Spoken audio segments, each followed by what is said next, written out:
Shalom à tous, aujourd'hui nous allons parler d'un nouveau sujet qui va s'appeler la tefila et moi. Souvent, on a plusieurs problèmes lorsqu'une personne va commencer sa tefila. Pourquoi? Parce que tout simplement, lorsque dans la vie de tous les jours, nous faisons des mitzvot, par exemple comme la tzedaka.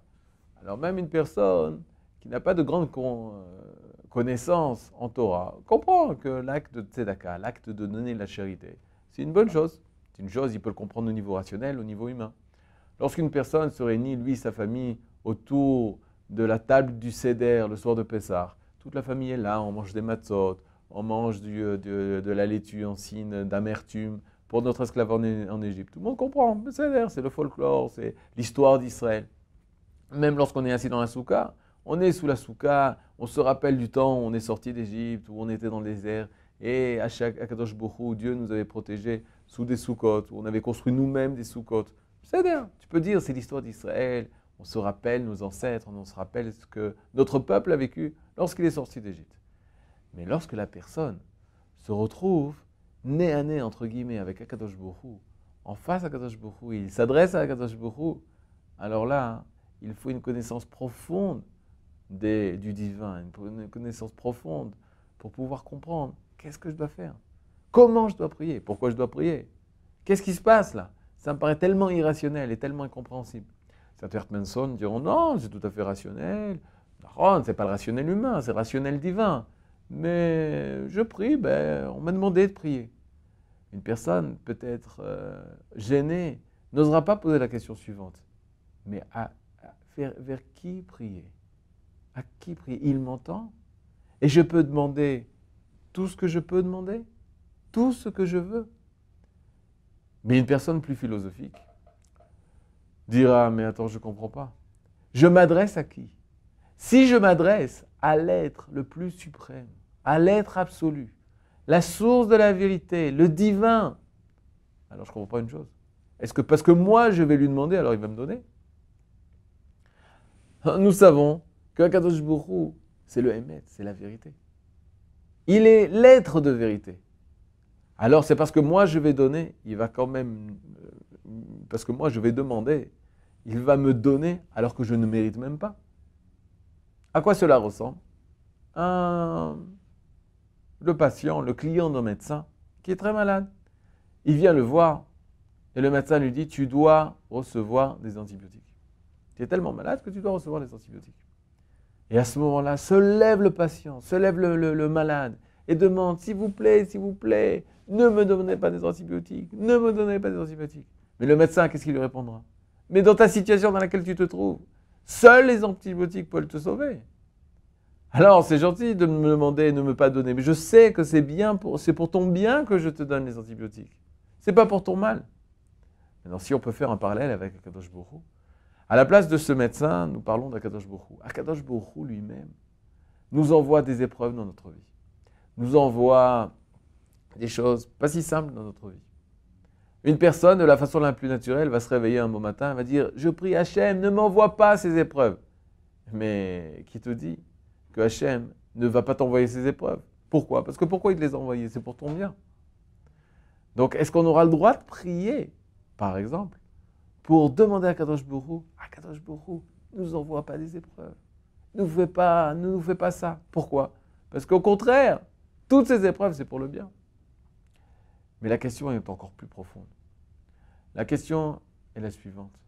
Hachem ne peut pas changer. Hachem est inchangeable. Le divin est inchangeable.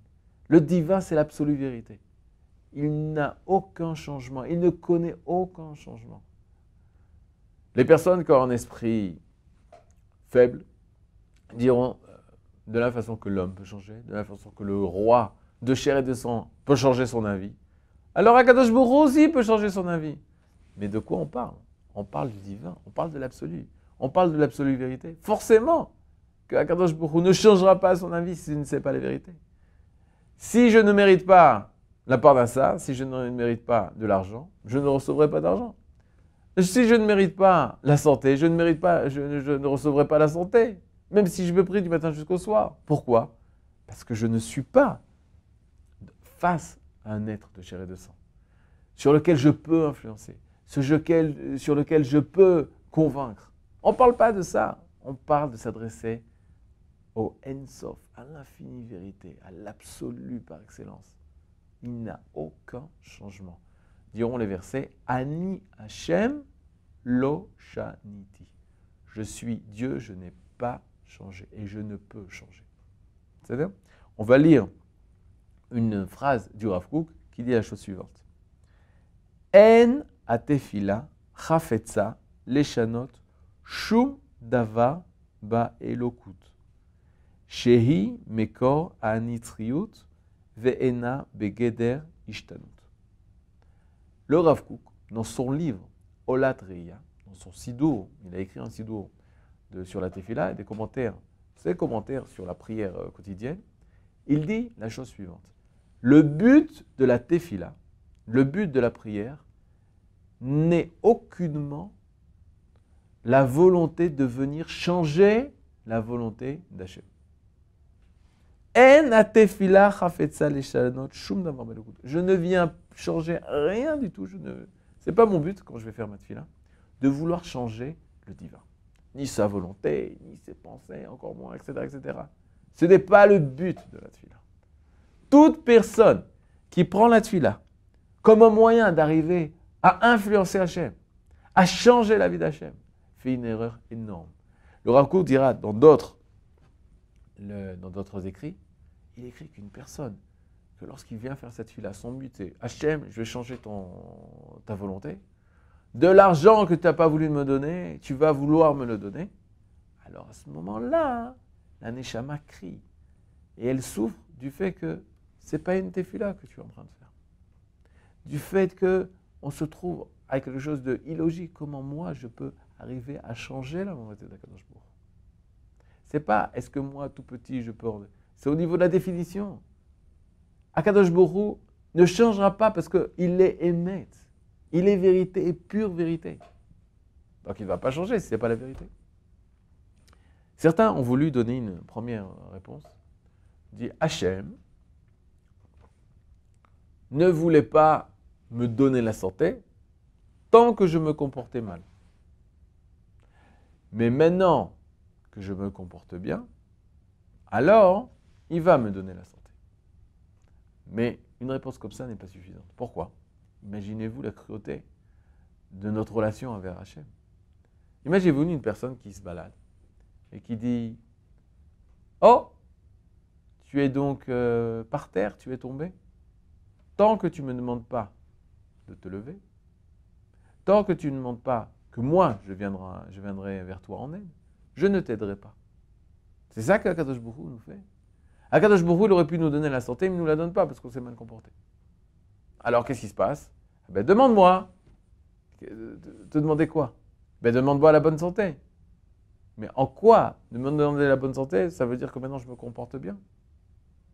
Alors, change ton comportement, sans prier, et automatiquement la santé reviendra. Qu'est-ce que je fais quand je fais ma tefila? Plus que ça, si je méritais la bonne santé, et Akadosh Baruch Hu ne me l'a pas donné, pourquoi il a besoin d'attendre que je lui demande pour me donner la bonne santé? Ça paraît très cruel. Akadosh Baruch Hu qui dirait, oui, tant que tu ne me demandes pas, je ne te donne pas. Mais donne-le-moi si tu es l'être absolu de vérité. Si je mérite la santé, même sans te demander, tu aurais dû me donner la santé. Et on voit que toutes ces questions posent un problème par rapport à la compréhension de la tefila. Et c'est un acte qu'on fait tous les jours, la tefila. 3 fois par jour, on va prier. Il faut essayer de récupérer qu'est-ce que ça veut dire, cette compréhension de la tefila. La réponse, Nono Chachamim, la suivante.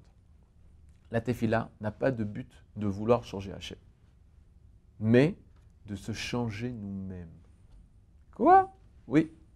Le but de la tefila, c'est de permettre à l'homme de changer, de changer, de changer. De changer quoi? Il est clair que si une personne change ses habits, ça aura une petite influence sur la personne. Il changera un petit peu. Peut-être il fera plus attention par rapport à son comportement. Si une personne change le comportement de sa main gauche, il dit tout ce que je fais de ma main gauche, c'est que des choses bien. Alors ça aura une influence petite influence par rapport à l'être, à tout l'être que représente cet homme. Mais nous savons que si la personne vient à dire « je viens changer la chose la plus profonde qui est en moi, le source de tout mon être », alors à ce moment-là, la personne changera totalement tout son être. Et la question, c'est de savoir quelle est la chose la plus profonde de son être. Donc, si on se pose la question, est-ce que c'est en changeant mon regesh, mes sentiments? Non. Mes sentiments, le sérel les domine, l'intellect les domine. Alors peut-être changer mon intellect, mes pensées, c'est sûr que les pensées auront une influence très grande par rapport au reste de ma personnalité. Mais des fois, je vais en fonction de mes pensées. Des fois, je n'écoute pas mes pensées. Des fois, je vais en fonction de la philosophie de ma vie. Des fois, non. Alors, où se trouve l'origine de mon être? L'origine de mon être se trouve dans mon ratson. C'est quoi ratson? C'est la volonté. Ma volonté, c'est la chose la plus profonde qui est en moi. Cette volonté, elle existe toujours. Cette volonté est toujours présente en moi. Et tout ce que je fais, que mon être fait, c'est poussé par la volonté. C'est parce que je veux bouger les mains que je bouge les mains. C'est parce que je ne veux pas bouger les mains que je ne bouge pas les mains. C'est parce que je veux réfléchir, c'est parce que je veux marcher, c'est parce que je veux manger. La volonté est toujours présente en moi. Autant on peut penser ou ne pas penser, autant on peut sentir ou ne pas sentir, mais par contre, il est impossible de ne pas vouloir. Ne pas vouloir est égal mourir. Vouloir, c'est la chose la plus profonde qui est en moi, qui est toujours présente en moi. Je vous donne un exemple. Lorsque les personnes disent « je ne veux pas manger », ça veut dire quoi, je ne veux pas manger? Cela veut dire « je veux ne pas manger ». Jamais, à aucun moment donné, il n'y a pas de volonté, il n'y a pas de vouloir. On le veut tout le temps, tout le temps, tout le temps, tout le temps. Nous voulons, nous voulons, nous voulons. Donc si j'arrive à opérer un changement au plus profond de ma personnalité, qui est la volonté, alors j'aurais trouvé la clé, j'aurais trouvé la solution pour changer totalement. Une personne qui se comporte d'un comportement mauvais et qui fait des actions mauvaises, qui a des pensées mauvaises, etc., c'est parce qu'il a cette volonté qui veut faire le mal. Si j'arrive à opérer chez cette personne, à toucher le cœur, entre guillemets, le cœur de sa personnalité, qui est la volonté, et transformer cette volonté en une bonne volonté, tout suivra, les actions, ses pensées, ses sensations, tout suivra après la volonté. Alors la Torah vient nous dire, il faut servir Akadosh Baruch Hu avec le cœur. Ça veut dire quoi? Servir Akadosh Baruch Hu avec le cœur. La Gemara pose la question. Ezoi avoda chez Balev. Quel est le service chez Balev du cœur?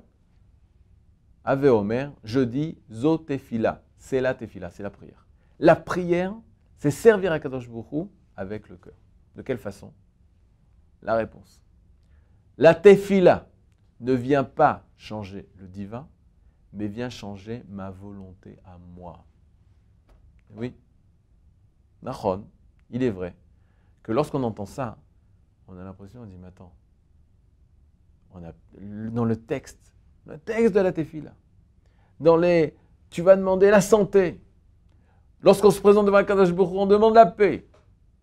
On vient demander à Akadosh Baruch Hu que lui change sa volonté, qui nous donne la paix, qui ne nous a pas donné jusqu'à maintenant, qui nous donne l'argent, qui ne nous a pas donné jusqu'à maintenant.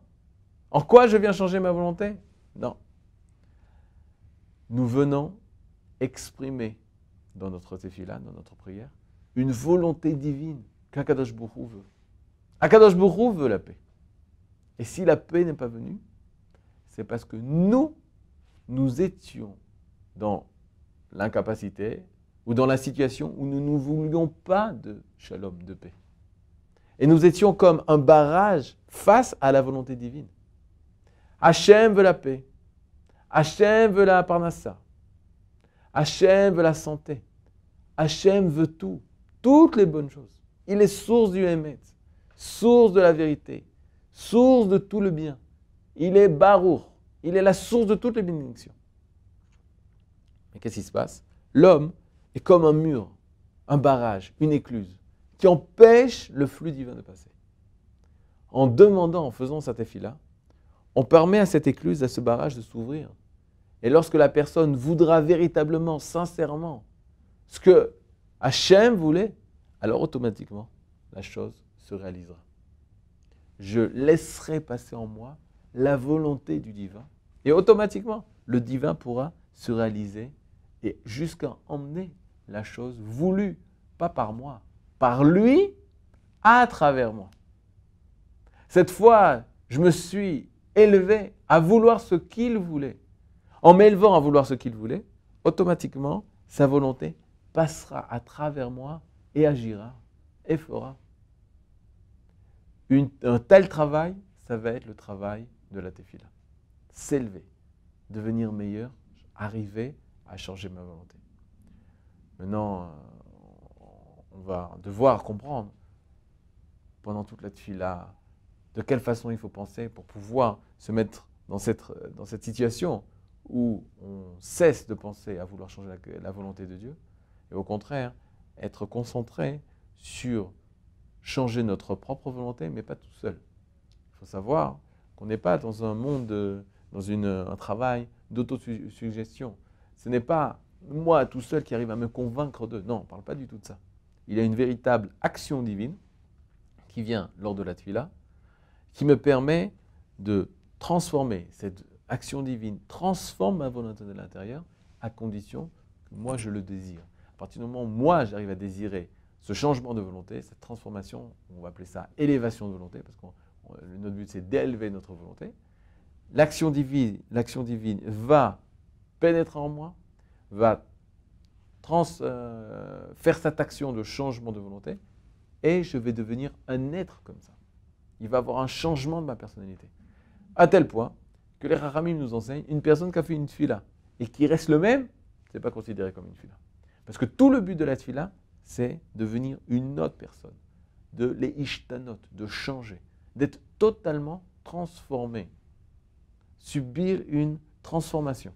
Ça, c'est le but de la tefila. La tefila, c'est la chose la prière, c'est la chose la plus idéale qui puisse exister. Grâce à la tefila, je deviens plus grand, je deviens meilleur. Parce que ma volonté s'est transformée d'une volonté de faire du mal ou de faire des choses qui sont moyennement bien à une volonté plus grande qui désire faire les choses par idéal, les choses de volonté divine qui permettent de réaliser les idéaux divins sur cette terre. Dans les prochains épisodes, nous essaierons d'expliquer comment ça se passe, comment il faut se préparer, de quelle façon il faut réapprendre à prier de façon à ce que nos prières se réalisent. Shalom à tous.